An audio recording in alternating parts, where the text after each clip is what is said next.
Yes, indeed, folks. We are back. This is your man, Martin Anaya, with the California Film Foundation and the Sacramento International Film Festival. And, of course, streaming worldwide on PacificCoast.tv. And we're here at the beautiful Sinister Creature Con. Now, I know you're thinking Sinister and creatures, and that's not very beautiful. But I don't know, man. Beauty's in the eye of the beholder, let me tell you. And we've got a lot of wonderful folks here. So there's not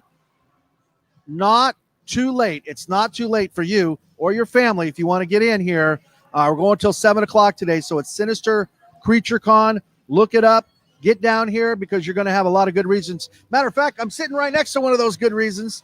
I got my man Don Shanks here. Now, for those of you that recognize that face, you're going to recognize that face. He's been in a lot of shows, a lot of movies, Werewolf. You're going to remember him. You're going to remember him from a lot of things, but I'm going to tell you what I remember you from, brother. And that's Grizzly Adams, my man. Now, Don, I have to ask you because my family on my dad's side are Spanish and they're Pueblo Indians. So I had a lot of, coming up. And I know you've played a native in many, many roles. Are you Native American? Yes, I am. Well, 3 of my grandparents were Native American. Yeah. What tribes? Cherokee and Illini. My mom's grandmother was a Cherokee left on the doorstep of some whites. And like I said, my dad's people are all Pueblo Indians. So, I've always been fascinated with Native culture going all the way back. And I thought that there were very few growing up depictions of natives, indigenous Americans, right? Yes. But I thought one of them, and I thought very poignant, was yours on Grizzly Adams, man. Well, thank you. I kind of made him unique, or at least I thought I did, because on the show, I don't speak English. I only speak a native language, and I had to have interpreters for that. And it was for a Crow warrior, or Dataja. Yeah. So I actually had 3 translators. Yeah.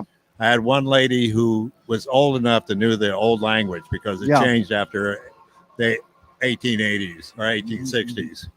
And then I'd have to have it translated into the masculine. That's crazy. Now, we were talking a little bit before the cameras rolled. And for those of you that never saw the show Grizzly Adams, it's about this guy with this big beard that goes up and lives out in the wilderness. And his only friends are a Native American warrior and a bear, basically, and an old trapper, right? Yep, that's it. And that was pretty much, these are the people in your neighborhood, right? Yep. Well, the strange thing, too, is, well, it's not strange, but the flag that's for California, that's one of Grizzly Adams' bear. I mean, he was actually a character. He's the first person who domesticated grizzly bears. Now, tell me, what was the bear's name, first of all? Well, on the show, it was Ben, but the real name, she was a female, and her name was Bozo. Bozo. Yeah. Because when she was little, she worked in a circus, and they dressed her up like a clown and put a little nose on her and the hat. Oh, that's why they called her Bozo. Interesting. Now, you told me a couple of stories, because first thing I got to tell you, folks, behind the scenes here, you know what the first question I asked him was? I hope nobody ever got mauled by that bear. And you said what? Well, I didn't get mauled by that bear. She was my sweetheart. I mean, sweetest bear, sweetest person, right? Yeah. Well, she would, put her head on my lap. She'd try to sit on my lap. She was great. But I had some run-ins with bears. I had one pick me up by my head. From the show? Oh, yeah. Oh, my God, man. And he was going to pull my head off. Oh. And, I've been bitten a few times, which is not unusual. Par for the course, huh? Well, what about Dan Haggerty? Did he ever get nipped or whatever? Interesting story. We were every morning we come out and we do the same ritual with bows. Like, she do this trick, we do that trick, and it was like, getting together in the morning, having morning coffee. Yeah. So one morning, and the cage they had was right back up to the cabin. They had a false wall.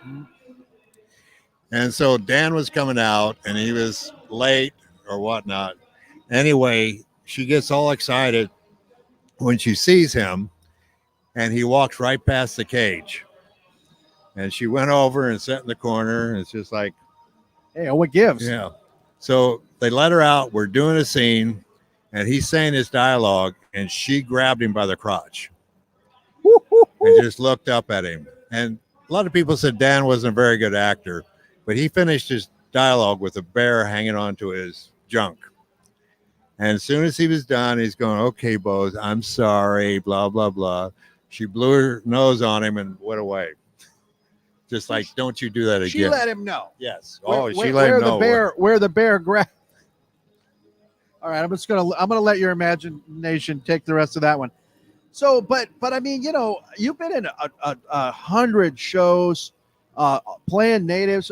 What is the one thing that most people recognize? Now, for me, it's Grizzly Adams, but what would be the one thing that most people, maybe at these cons, that they would recognize you for? Well, I played Michael Myers in Halloween 5, but I don't know if you'd recognize me because I'm wearing the mask. But people do recognize. I take it off for like a split second, but people, you know, can and the mask is somewhat designed after my face, so it has some of those characteristics. Okay, you got to help me out with this.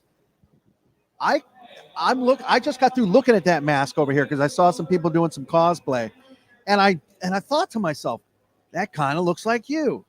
But I've heard the story that the mask was patterned after William Shatner or something like that. No, what happened was what happened when the first one, they didn't have much money. So the prop guy goes to the Five and Dime and he gets two masks. And at that time, Star Trek was, you know, coming back. Star Trek was big. And so they had Leonard Nimoy and they had William Shatner. And they said, okay, Shatner. And what they did was they put white shoe polish on it. Okay. You know, so it's a true story. Yeah. But by the time they got to Halloween 5, it was you. Yeah. All right. And I'm sure that's the reason that they're having you out here today, primarily because of your stint in Halloween, or are there some other horror show? I mean, Werewolf. What about that? I did Werewolf. You know, they killed my brother and they killed me. Well, I've done several horror films. I was a stunt double for the Santa in Silent Night, Deadly Night. And so I was in 1 and 2 and 3. And then I also played the fisherman and I Always Know What You Did Last Summer. And, you know, horror is my business if they want. Yeah. Well, you've got one of those kind of faces, man. I think you could be in any movie, anywhere. But let me ask you this. How did you get your start in show business? Well, I got my start. I was doing I live in Salt Lake. And I was doing a play at the Salt Palace called Our Town. And I was 22 at the time. And I was playing a guy 65. So I've been studying makeup. And so I did all the special effects makeup. And I made the guy look, you know, like he was 65. So when the show was, some people came backstage, said, you know, we enjoyed your performance. And I said, okay. And I started doing the Mission Impossible, peeling the makeup off. Right. And they go, wow, you look different. And I took the wig off and my hair was down to my waist. And they go, wow, you really look different. And I took the pot belly off and they go, oh, wow. Really, really look different. Yeah. So anyway, it's about 2 months later. And they called me and they said, there's a movie company in town and they need someone to do special effects makeup. So I go, okay. So I call them up and, you know, like, yeah, I can do that. This guy has to be bought by a bear. I go, do you need any actors? And they go, well, we need an Indian because they didn't call us natives. I said, well, I'm part Indian. They go, well, you got to be able to wrestle a bear. I go, okay. And that's how I got my start. It was Grizzly Adams? Grizzly Adams, yeah. I would have thought you'd been acting a long time prior to that, man. Honestly, just because of looking at what you did in the show, I would have thought, man, you were old pro by that point. Well, I was only 22 when I did the first one. I'll tell you what, man, that's quite a story. Now, of all the times you've wrestled the bear, all the stuff that you've done, man, what was probably the most harrowing situation you've ever been on in a set? I mean, there's always times when, you know, you could get hurt, you could actually get killed, you know, but you plan them out and, you know, I'm pretty much, you know, comfortable doing just about everything I've done. Yeah, that's good. Even though you were talking about riding an ATV, I rode an ATV through a stampeding herd of buffalo. Not on a movie, for a movie, Yeah, for a movie. Well, for a Oh. TV show. but a real stampeding Oh, herd. yeah, there were 700. And So the park rangers tell me this, they have no respect for this ATV. And I go, okay, that's fine. I mean, I'm used to working with animals. So, Yeah. Well, thankfully you're still here, so that ended well. I think I am. Have you met any fun folks over here today? I mean, have you any the fans people come up here to you? are great. What happens when a fan comes up to you? What do they? I mean, I can see the gleam in their eye, right? Well, sometimes they're in a hurry and I don't want them to hurry. If they want to ask questions, I want them to ask questions. If they don't want an autograph or whatever, come over and just talk to me. Well, you know what I think that is? A lot of times they're thinking that there's 15 other people behind them in line and they don't want to mess your time up, right? Well, but this is the one time, Dan and I, back in the day, we did one of these shows and we went through 180,000 pictures in a weekend. Wow. And it's a lot of pictures. And it may be the only time that you've met somebody. Yeah. That's famous or whatever. And you have to make them feel that it's unique. I mean, it is. Absolutely. I mean, every time you meet somebody new, you hear a new story, and I think the people are more important than, anything else, getting to know them. Well, see, that's a perfect segue for us to outro, because that's exactly why you got to come down here, because I've been to a lot of cons and there are times when you'd be lucky if you get a minute with the celeb. Now, you know what I'm talking about. Oh, yeah. But down here, you can come out, you can rub elbows with these guys. Sure, get them to sign your autograph or sign their autograph on your picture. But talk a little bit and hear some of the stories. Well, you have things, you've watched movies and you maybe want to know how this is done. I mean, I've done stunt work. I've done all kinds of things in movies. So, there's usually anything that you want to know. If I have an answer for it, I'm willing to answer. Well, there you go. And we're going to put you on a cliffhanger for the rest of it, folks. You know why?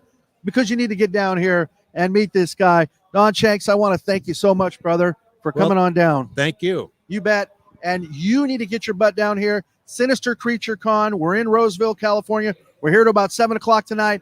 It's worth it, man. It's worth the ticket. And again, we'll see you with more from Sinister Creature Con. If you're not come down here, you better stay tuned. Keep it locked right here. We'll be right back.